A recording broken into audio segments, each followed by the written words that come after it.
এমনকি বিএনপির আমলে 94-তে যে মাগুরার ইলেকশনের দৃশ্য হয়েছিল, সেই দৃশ্যের মতো গতকালকে নির্বাচনে আবার প্রমাণ হয়েছে কোন দলীয় সরকারের অধীনে নির্বাচন নিরপেক্ষ হবে না।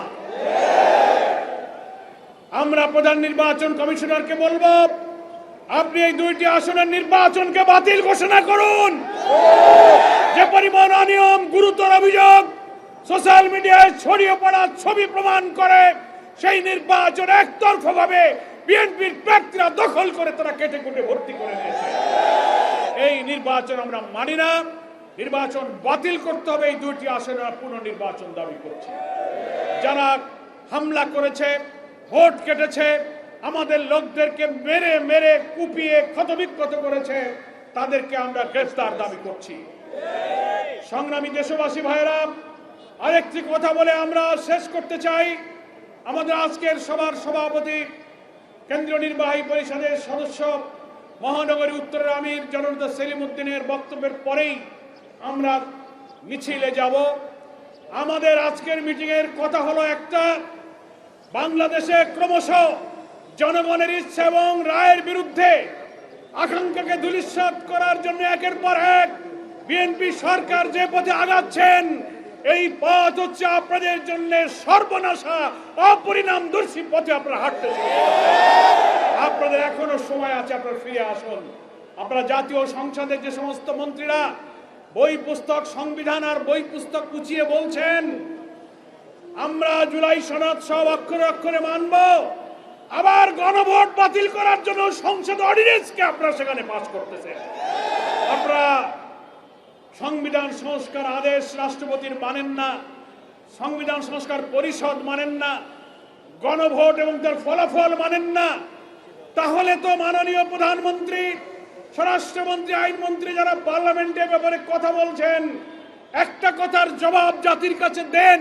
পার্লামেন্টে দাঁড়িয়ে বলুন, আপনারা যে গণভোটে হার পক্ষে ভোট দিতে বলেছিলেন, জনগণ, আমরাও তো বলেছিলাম জনগণ 5 কোটি ভোট দিয়েছে। বর্তমান প্রধানমন্ত্রী নির্বাচনের আগে শহীদ আবু সাইদের কবর জিয়ারতে গিয়ে যে বলেছিলেন যে হ্যাঁ আপনারা গণভোটে হার পক্ষে ভোট দেন, আমরা বিশ্বাস করি প্রধানমন্ত্রী নিজেই যেহেতু হার পক্ষে ভোট দিতে বলেছিলেন, তাহলে প্রধানমন্ত্রী নিজেও হার পক্ষে ভোট দিয়েছেন। হার পক্ষে ভোট দেওয়ার অর্থ হলো 84টি ঐক্যমতের জুলাই সনদের পক্ষে আপনি ভোট দিয়েছেন, সমস্ত সাংবিধানিক সংস্কারের পক্ষে আপনি ভোট দিয়েছেন। স্বরাষ্ট্রমন্ত্রী, যদি আপনি হার পক্ষে ভোট দিয়ে থাকেন তাহলে আপনি জুলাই সনদের পক্ষে ভোট দিয়েছেন। গণভোটের ব্যালটে কোনো নোট অফ ডিসেন্ট ছিল না, সমস্ত সংস্কারের বিষয়গুলো গণভোটে ছিল। 5 কোটি মানুষ ভোট দিয়ে আপনাদের নোট অফ ডিসেন্টকে বাতিল করে খারিজ করে দিয়েছে। আপনারা পেয়েছেন 50-51 বার ভোট, আর গণভোটে জুলাই সনদের পক্ষে দিয়েছে 70 ভাগ ভোট।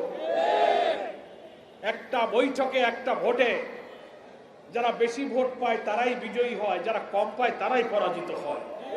50-এর কাছে 70 বিজয়ী হয়েছে। বিজয়ী যারা হয় তাদের সিদ্ধান্তই চূড়ান্ত হয়। আপনারা 8-10টা পয়েন্টে নোট অফ ডিসেন্ট যদি দিয়েও থাকেন, সেইটা ঐক্যমত্য কমিশন গণভোটের ব্যালটে অন্তর্ভুক্ত করে নাই। জনগণ ভোট দিয়েছে যে নোট অফ ডিসেন্ট ছাড়াই 84টি ঐক্যমত, 47টি সাংবিধানিক সংস্কারের প্রত্যেকটি জিনিসের পক্ষে 5 কোটি মানুষ ভোট দিয়ে হাকে জয়যুক্ত করেছে। ফলে প্রধানমন্ত্রী এই হার পক্ষে ভোট দিয়েছেন, আইনমন্ত্রী দিয়েছেন, স্বরাষ্ট্রমন্ত্রী দিয়েছেন, তার অর্থ হলো আপনারা সংস্কারকে মেনে নিয়েছেন। তাহলে আপনার দেওয়া ভোটের বিরুদ্ধে আপনি কি এখন ভূমিকা নিলেন? আপনি বললেন আমি মানি, এখন আবার বলেন ওই অর্ডিন্যান্স বাতিল, ওই গণভোট বাতিলের জন্য আপনি আবার সেখানে বিশেষ কমিটিতে পাঠিয়ে সেটা বাতিল করতেছেন সেই অধ্যাদেশ। আপনারা ঐক্যমত্য কমিশনে 9 মাস ধরে এই জুলাই সনদ তৈরি করা, আইনি ভিত্তি দেওয়ার জন্য একটি গণভোটের প্রয়োজন, রাষ্ট্রপতির আদেশের প্রয়োজন, সংবিধান সংস্কারের প্রয়োজন, এই সব আলোচনায় কিন্তু আপনারা ছিলেন। তখন তো একটা আপত্তি করেননি, না বলেননি। রাষ্ট্রপতির সংবিধান সংস্কারের আদেশটা জারি হয়েছে 25 সালের নভেম্বর 13 তারিখে। নভেম্বর গেল, ডিসেম্বর গেল, জানুয়ারি গেল, ফেব্রুয়ারির 12 তারিখে ভোট হলো। এই 3-4 মাসে তো আপনারা বলেননি যে রাষ্ট্রপতির আইন অবৈধ, আমরা মানি না। আপনি তো বলেননি গণ সংস্কার পরিষদ মানি না। আপনি তো বলেননি জুলাই সনদের এই সব আমরা মানি না।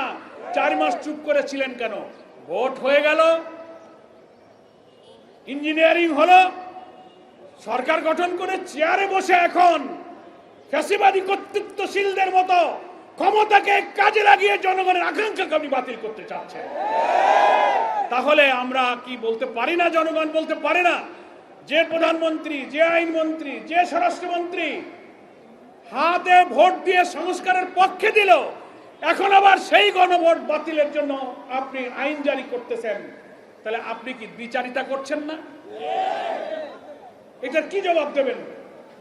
আমরা বিশ্বাস করি আপনি যদি হাতে ভোট দিয়ে থাকেন, তার অর্থ দাঁড়ালো আপনার নিজের পক্ষে আপনি নিজে অবস্থান গ্রহণ করেছেন। তা যদি না হয় তাহলে আপনাকে বলতে হবে যে না, আমি গণভোটে হাতে ভোট দেইনি, নাতেই ভোট দিয়েছি। পার্লামেন্টে দাঁড়িয়ে সাহস থাকলে বলুন, এই সংস্কার না মানার অর্থ হলো গণভোটে নাতে ভোট দেওয়া। আপনি সেই নাতে ভোট দিয়েছেন, জাতির কাছে সেটা বলুন।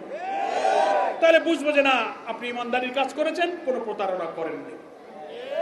আর যদি হাতে ভোট দিয়ে এখন আবার গণভোট বাতিল করতে চান, তাহলে বুঝতে হবে এটার নামই হচ্ছে প্রতারণা, এটার নামই হচ্ছে দ্বিচারিতা।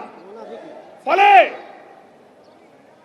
রাজনীতির এই সংকট সংসদে যেটা সমাধান হওয়ার কথা ছিল, এখনো সময় আছে। পার্লামেন্ট চলমান, গুরুত্বের কারণে আজকে শুক্রবারের দিনেও পার্লামেন্ট চলছে। আমরা অনুরোধ জানাবো, সংবিধান সংস্কার পরিষদের সদস্য হিসেবে আপনারা এই চলমান সংসদে শপথ গ্রহণ করুন। প্রধানমন্ত্রী রাষ্ট্রপতিকে অনুরোধ করুন, তিনি সংবিধান সংস্কার পরিষদ অধিবেশন আহ্বান করুক। সেখানে গণভোটের রায় অনুযায়ী পুরা জুলাই সনদের সংস্কার প্রস্তাব উত্থাপিত হোক, আইন হিসেবে অনুমোদিত হোক, আমাদের সংবিধানের তফসিলে আইন হিসেবে অন্তর্ভুক্ত হোক।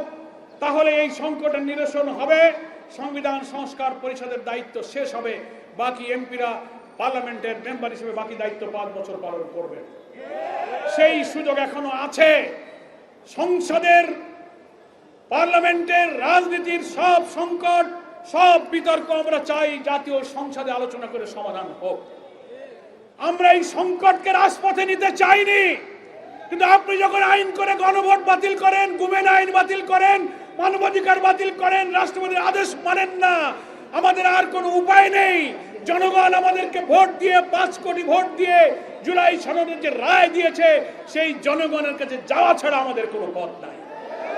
তাই 11 দলীয় ঐক্যের পক্ষ থেকে গতকাল 9 তারিখ থেকে 1 সপ্তাহ গণসংযোগ অভিযান, প্রচারপত্র বিলি, মহানগরীতে বিক্ষোভ, জেলায় বিক্ষোভ, জাতীয় সেমিনার, জুলাই যোদ্ধাদের সাথে মত বিনিময়, অনেক কর্মসূচি ঘোষিত হয়েছে।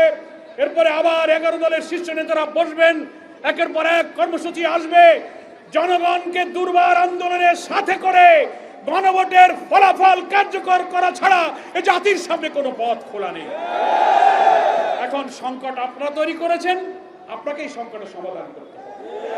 আপনি আসুন, এখনো জাতীয় সংসদে বিরোধী দলের সাথে বসুন।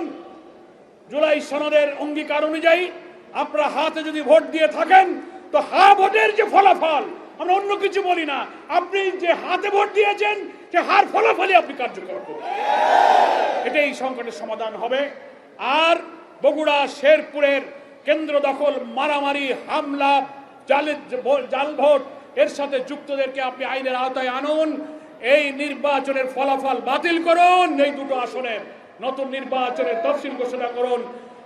আমি আজকের এই বিক্ষোভ পূর্ব সমাবেশে যারা সামিল হয়েছেন, বাংলাদেশ জামাত ইসলামীর পক্ষ থেকে সকলকে আন্তরিক অভিনন্দন, শুভেচ্ছা জানিয়ে আমি আমার বক্তব্য শেষ করছি। আল্লাহ হাফেজ। বাংলাদেশ জিন্দাবাদ, বাংলাদেশ জামাত ইসলামী জিন্দাবাদ। এখন সভাপতির বক্তব্য শুনবেন, সুশৃঙ্খলভাবে ঐতিহ্য অনুযায়ী আমাদের মিছিল শুরু হবে ইনশাআল্লাহ। কালার এক্সপার্ট এবং ডার্ক স্যাপ সমৃদ্ধ অরিক্স অ্যাডভান্স ডিটারজেন্ট পাউডার, আপনার লন্ড্রি এক্সপার্ট।